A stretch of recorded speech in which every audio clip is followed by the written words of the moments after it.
Ngayong mga ilang araw medyo napapa-showbiz tayo kasi alam niyo naman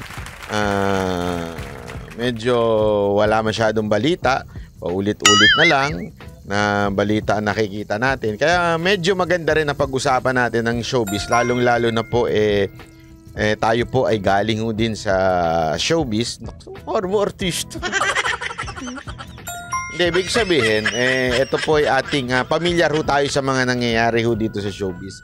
Kaya yan ang ating pag-uusapan. At ngayon nga, ito, pag-usapan na natin, itong Showtime tuluyan nang nasuspinde. Okay? Kaya nga ang tanong natin dito, tama o mali. Bakit mo naman nasabing tuluyan na nasuspinde? Kasi binigyan po sila ng 15 days na mag-appeal, okay, bilang proseso na ibinigay ng MTRCB sa pagsuspende sa kanila ng 12 days. Binigyan sila ng pagkakataon i-appeal yung kanilang saloobin. Gayunpaman, sila ho ay nagmatigas at sila ho ay hindi ho humingi ng paumanhin. Ngunit ipinaglaban pa nila na sa tingin nila tama yung kanilang ginagawa at karapat-dapat lang gawin uli yun sa harapan ng mga bata. Kasi ganun o yun diba? Pag ikaw hindi ka humingi ng paumanhin, ibig sabihin tama ka. Diba? Pag ibig sabihin tama ka, uulit-ulitin mong gagawin yun. Tama, mali? Kasi nga, hindi mo sinasabing mali ka. Kaya napaka-importante na bakit sinasabi nyo iba, bakit kailangan pa sila humingi ng paumanhin para hindi palagpas, para ma-lift yung suspension. Kasi pag sinabi mong hindi sila humingi ng paumanhin, ibig sabihin naniniwala sila tama ang kanilang ginawa. Kung naniniwala silang tama ang kanilang ginawa, gagawin uhuli nilang paulit-ulit yun. Tama, mali? So, ibig lamang sabihin nun, uulitin huli nila sa harapan ng bata yung ginawa nilang pinggiran ng cake. Gano'n. Nasa tingin ng hindi lamang po ng MTRCB. Remember, ang nangyari po dito, may mga nagreklamo. Ang MTRCB ay sumasagot lamang sa reklamo ng mga taong mga viewers. At may nagreklamo sa kanila at tiningnan nga nila at napag-alaman nila na ito po ay talagang kailangan masuspinde. Okay? Binigyan sila ng 15 days to appeal.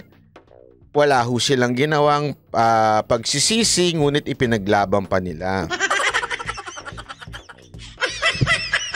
Ang pinaglalaban ng Showtime at saka ng ibang mga pulpul na panatikong followers ng Showtime, ito daw ho ay isang form of discrimination against the LGBTQRXTY and Z. Alam nyo ho, paulit-ulit naman sinasabi, it's not about porket akla yung dalawang nagsubuan ng cake. Hindi ho yun. Kahit babae pa ho yun, abay mas malaswa kahit magandang tignan ng sa kalalakihan. Okay? Sabihin, kahit kunwari lang naman, kunwari lang si Vice Ganda ay totoong babae, halimbawa. Tapos si Iyon lalaki. Oh, di ba? Tapos kunwari lang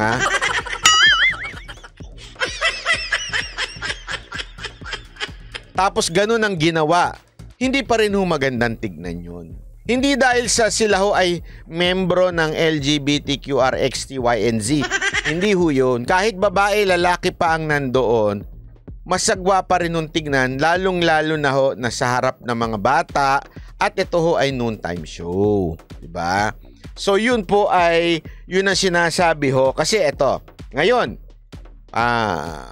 mamaya, babasahin ko. Ngayon, tapos mamaya. Ang gulo mo kausap Mamaya, babasahin ko sa inyo yung mga violations ng Showtime.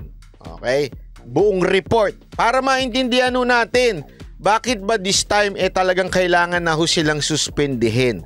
Okay? Ika nga, pulo na ang salop. Diba? So, ito muna yung balita na yun. Panoorin natin.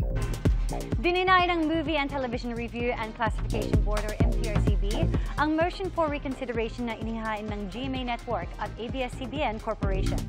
Kaugnay ito sa ipinataw na 12-day airing suspension sa noontime show na It's Showtime. Matapos ang mga reklamong natanggap umano ng MTRCB sa anilay indecent o malaswang ikinilos ng mga host sa segment na Isip Bata. Sabi ng ABS-CBN, natanggap na nila ang desisyon at kasalukuyang nag-e-explore ng possible options. Sa ngayon, dahil hindi pa final at executory ang suspension, makakaasa raw ang madlang people na patuloy na mapapanood nila ang noontime show. Wala pang pahayag sa ngayon ang GMA. Para sa mas mahabang chikahan, so, deny po ang motion for reconsideration ng It's Showtime. So, aantayin lang ang kung kailan magsisimula ang kanilang suspension. Okay, pag nagsimula na po ang kanilang suspension, ang alam ko, tuloy-tuloy naman po sila sa internet. Wala naman pong pumipigil sa kanila sa internet. So, kayong mga nagrereklamo dyan, kayong mga nagrereklamo, na kesyo may isa pa ako nabasa, OFW daw siya. Ito lang ang entertainment namin. Sabi totoo, ito lang entertainment namin bilang mga OFW. Bakit ho? Sa TV niyo ho ba pinanunood ng Showtime?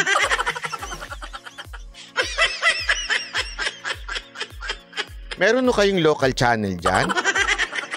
Diba pinanunood nyo naman sila sa social media? Diba? So, ibig sabihin nun, mapapanood mo pa rin sila. Wag ho tayong OA. OA naman masyado tayo eh. Babasahin ko sa inyo yung mga ilang komento lamang na mga taga-supporter ng Showtime. Tingnan nyo yung kanilang, babasahin ko yung kanilang mga komento para lang maintindihan natin. Sip-sip kampogi ka. Thank you po, thank you. Totoo, yun ang sinabi. Sabi dito, ikaw ba magsosorry ka kung alam mong hindi naman masama ang kumain ng icing?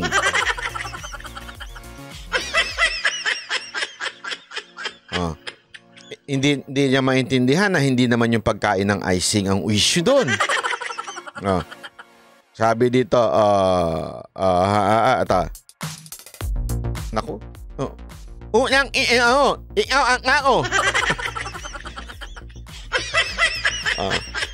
huwag mo na ipakita. Sabi dito, sabi naman dito. Sabi naman, puro bobo yung mga bumoto. Kagaya mo, saan ba mali yung sumubo ng cake? Oo, ayo.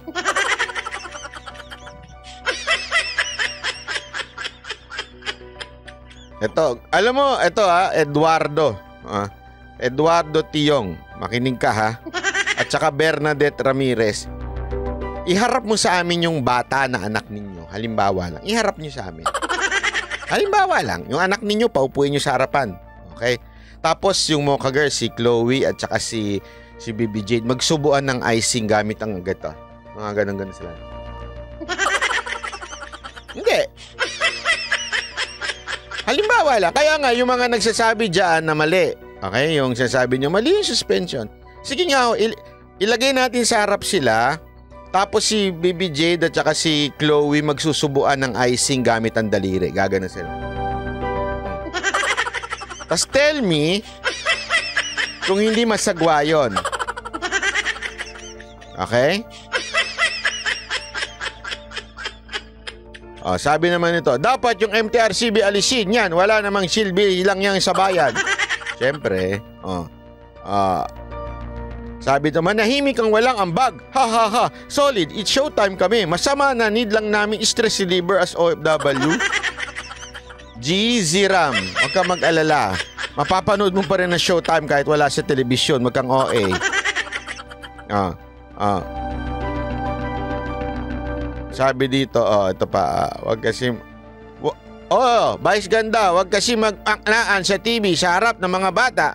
Kung gusto nyo mag-aklaan doon sa bahay nyo, isama nyo si Banat Bay para magladlad na napod ni... kilala ko na ito. Maglaladlad. Hindi, sa totoo po, ano naman po ako, akla talaga ako. Huwag kayong maggalala. Sabi naman ni Rosby, anong kabastusan mag-appeal ka? Bakit magsosorry ang Showtime? May nilagбag sila?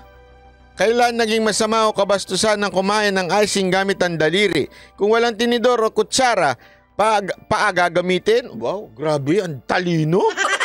Di ba yan ang datingan nito?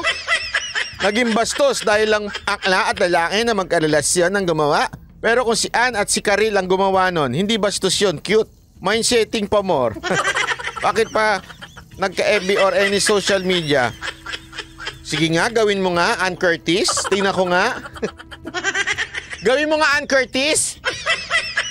At saka Jong Hilario, magsubuan nga kayo ng ganon. Tingnan ko nga. Tingnan ko nga. Sige nga. Wag na si Karil. Si Ann Curtis na lang. Ikaw ba, Banat ba? Hindi ka kasi Showtimer, kaya ganyan ka. Ha ha ha ha. Hirap niyong pasayahin. Grabe yung mga reasoning nitong mga mga taga Showtime, no? Grabe ang bababaw ng isip. Sa bagay. Tuwan-tuwa kayo sa Showtime eh.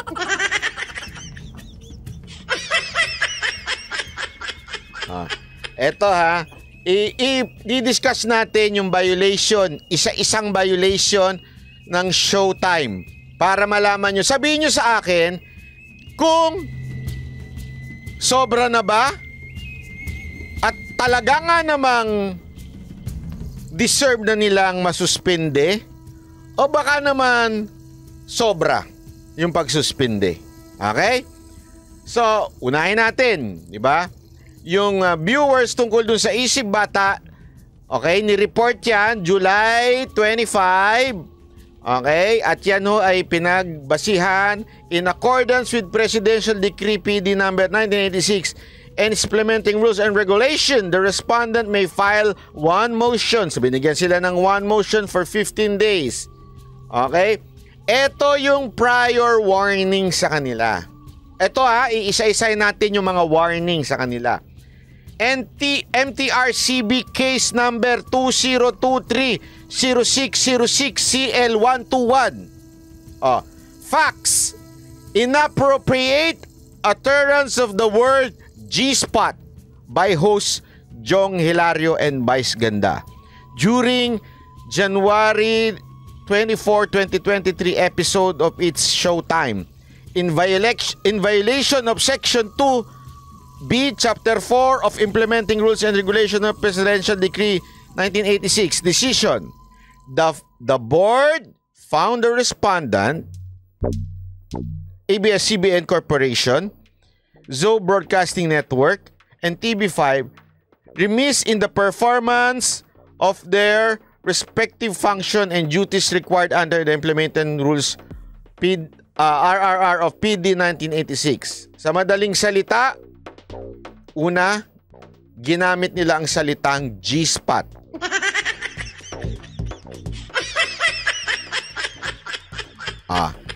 Sabihin ko sa inyo, pakisabi nga sa anak ninyo, sa harap ng anak nyo, ikaw Ekdam, pakisabi sa harap ng anak mo, nak, G-spot mo ha.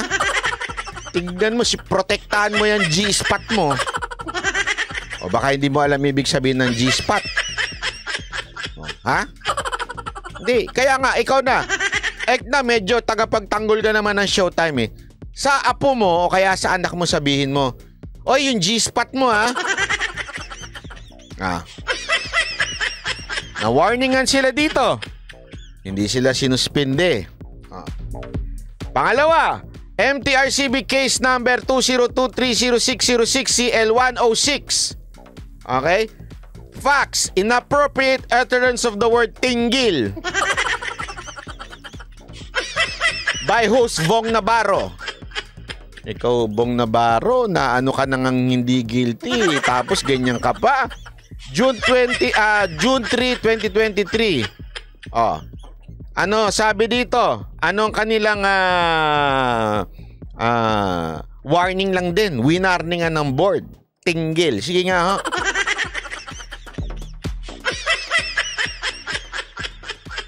Oh, sabihin nyo nga yung anak nyo sa harap ng anak nyo. Oh, yung tinggil mo ha. Oh, don't tell me, hindi nyo alam ibig sabihin ng tinggil. Oh. Ito, at present, the noontime show has duly submitted their MR of above-mentioned cases which are currently pending when MTRCB Adjudication Committee for their resolution. Pending yung cases nila na yan. Ha? Pending yan sa MTRCB Adjudication which is hindi kasama si Lala Soto. Hindi kasama si Lala Soto, ha? Linawin natin. In 2023 alone, the MTRCB has received multiple complaints with the board given because we also believe that the noontime show prior warning from the board in relation to the utterance of the word pek shorts. January 9, 2023. Ginamit yung salitang pek shorts. Okay, January 9, 2023 sa isang performer na hindi ko na alam papangalanan na Girl on Fire dahil kilala natin yon. Segment aired on February 14. In both cases, the respondent were admonished that similar violations should be dealt with more severely. Kaso ito ha, sa MTRCB. Okay? Banggitin mo ba naman yung salitang pek short sa telebisyon? Noontime show. Tapos nagkakainan ng ek. Nakita mo yon? Sana kung pwede ko play dito. Kaya lang sigurado sa YouTube nga, pag pinakita ko yun, madedemonetize ako eh. Pag pinakita ko yun, yung kain ng ek doon, yung sumasayo na nandito yung ek ng babae, tapos gumaganon, tapos nakatibak na halos. Pag pinakita ko diyon, demonetize to. YouTube to ha, social media, lenient na dito. Tapos gagawin sa telebisyon? Taka ba kayo? O sadya mga bobo kayong mga producer dyan? Hindi ako nagtatanong lang ako sa Showtime ha. Sadya ba kayong bobo, tanga o gusto nyo lang magkaroon ng issue para pag-usapan yung nabubulok ninyong ratings? Ipakita mo! Grabe to si Bilis Kilos oh. Wag na. Ayoko sabihin na baka mamaya pinipersonal sabihin nila. Oh, ayoko na sabihin yung pangalan nun. Di ba? Oh, eto pa. Baka naman sabihin ninyo, sobra naman yan. Ito pa, March 14, 2023 and March 13, twice. Okay? Ginamit ang salitang tuli in the said program. Oh, the report was dismissed. Sabihin, dinismiss. Lack of merit because the utterance was not made with malice nor was delivered in indecent manner inappropriate for live noontime program. Bilis Kilos DDS, salamat po. So, eto ha, yung salitang tuli, dinismiss ng MTRCB. Ibig sabihin, hindi naman kasi nila sinasadya, so dinismiss. Okay? June 28 and June 20, dalawa na naman.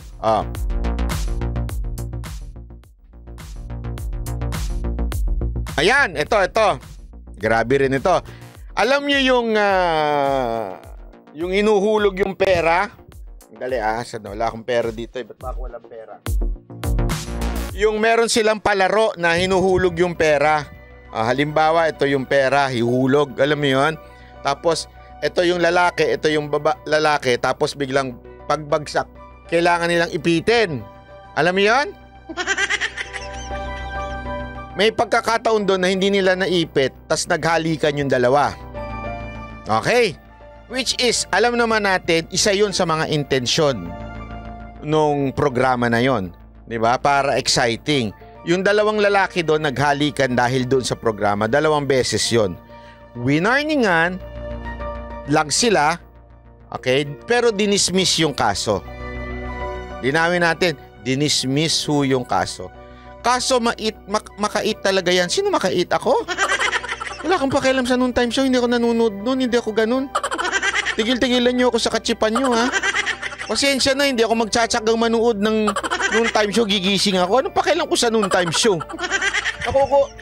Alam mo, kahit nandun si Yorme dun sa isa, kahit itong mga TBJ, mga veteranong ginagalang natin, pero ako personally, nakukornihan ako sa kanila.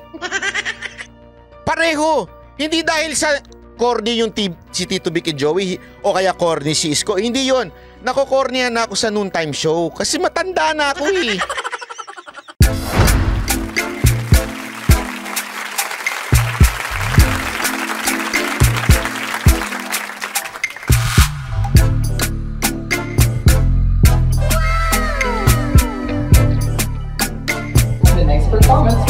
momentarily.